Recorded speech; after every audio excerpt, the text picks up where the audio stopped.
Muchas gracias. Bueno, antes que nada agradezco al INACIPE y a Elisa Quintero la invitación a este evento. Bueno, yo parto del final de la Inquisición, del final de la etapa virreinal y expongo lo que sucedió con la pena de muerte desde la independencia hasta más o menos 1929. Inicio con la lectura de dos ejecuciones justamente que sirven para comparar la idea del castigo y la experiencia del castigo en el antiguo régimen y posteriormente la idea que tuvieron los ilustrados y los liberales. En 1660, Manuel Ledesma, quien había atacado al virrey de la Nueva España, fue condenado a ser arrastrado por las calles hasta llegar a la plaza en la que sería ahorcado. Tras su ejecución, la cabeza y otros fragmentos del cuerpo fueron colocados en la horca y expuestos durante 8 días. La mano con la que había esgrimido la espada fue colocada en un morillo. El cuerpo fue mutilado después de la muerte y no fue objeto de cristiana sepultura. Peor suerte corrieron quienes en Europa eran condenados por un delito similar. Por ejemplo, en 1757, un joven sentenciado por haber intentado matar al rey tuvo primero que retractarse en la puerta principal de la iglesia de París. Después fue conducido en una carreta hasta la plaza en que se encontraba el cadalso. Iba desnudo y cargado en la mano una pesada cera encendida. Al llegar a la plaza, el verdugo le atenació diversas partes del cuerpo. Posteriormente vertió en las heridas aceite hirviendo y plomo derretido. Más tarde, el cuerpo fue desmembrado por 4 caballos y los restos fueron quemados.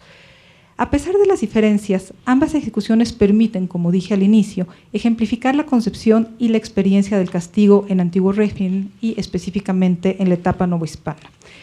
Sanción y sufrimiento del cuerpo estaban indisolublemente ligados, pues no se concebía un castigo sin suplicio. Tampoco se concebía un castigo privado, pues sanción y ejemplo estaban también indisolublemente vinculados. El castigo pretendía disuadir a los delincuentes potenciales. De ahí la publicidad, el ceremonial e incluso la teatralidad. La infamia o la deshonra se extendía a los descendientes del condenado, también la prohibición de ocupar ciertos cargos públicos o ingresar a algunas órdenes religiosas. Y finalmente, tampoco se pensaba en un castigo efímero. El castigo continuaba sobre el cadáver y se le negaba cristiana sepultura, por lo que el delincuente estaba condenado al sufrimiento eterno. En el siglo XVIII, filántropos y humanistas se opusieron a este tipo de castigos. Consideraron que la pena debía ser ejemplar, pero también correctiva, y sustituyeron el precepto de venganza por la esperanza de enmienda. Además, creyeron que el castigo debía ser igual para todos los delincuentes, sin importar el estamento o etnia, y que debía ser proporcional al acto cometido, ser mesurado y ser humanitario. Pugnaron por sustituir los castigos corporales y por adoptar la pena de prisión. Las cárceles dejaron entonces de concebirse como sitios de retención, en los cuales el condenado únicamente esperaba su sentencia y su sanción, y se transformaron en espacios de castigo y de regeneración. Estas ideas fueron defendidas en México por 2 generaciones de reformistas. La primera, representada por García Balseta, Mora, Otero, Paino y Rocafuerte, y la segunda por Medina y Ormachea, Macedo, Sierra y Sayas Enríquez. Y marcaron el rumbo de los ordenamientos. Ya se notaban en las disposiciones de las Cortes de Cádiz y se notaron después en documentos constitucionales y leyes mexicanas. En esta presentación no voy a tocar el tema de las cárceles, me voy a centrar en la pena de muerte, que es el tema que nos reúne. Las medidas más tempranas dictadas en México se ocuparon de 2 asuntos. Por una parte, prohibieron el tormento, mutilaciones, azotas, penas infamantes y buscaron humanizar las ejecuciones de los condenados a muerte, prohibiendo la utilización de la horca, que Francia sustituyó por la guillotina y España por fusilamiento y garrote vil.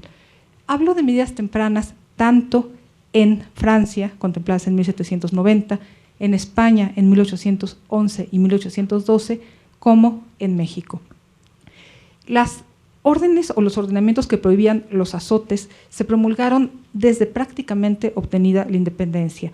Como ejemplo, una orden del Soberano Congreso que data de 1822, mientras que las constituciones de 1824 y 1836 prohíben la utilización del tormento, aunque aluden más bien al tormento judicial, pero la segunda prohíbe también penas trascendentales.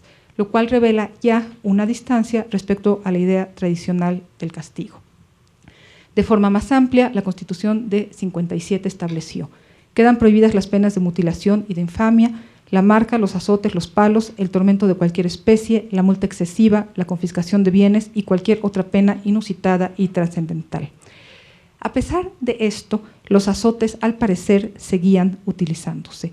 Así lo sostuvo en 1870 Blas José Gutiérrez, y por ello cada tanto debían expedirse circulares que recordaban la prohibición, como sucedió en 1862 y en 1867. Ello da cuenta de dos puntos: el que exista una norma no permite pensar que la norma necesariamente se aplique, y segundo, las prácticas suelen cambiar de forma más lenta que las ideas y que las leyes. No encontré para estos primeros años ordenamientos dirigidos a la humanización de las ejecuciones o a la regulación de las mismas.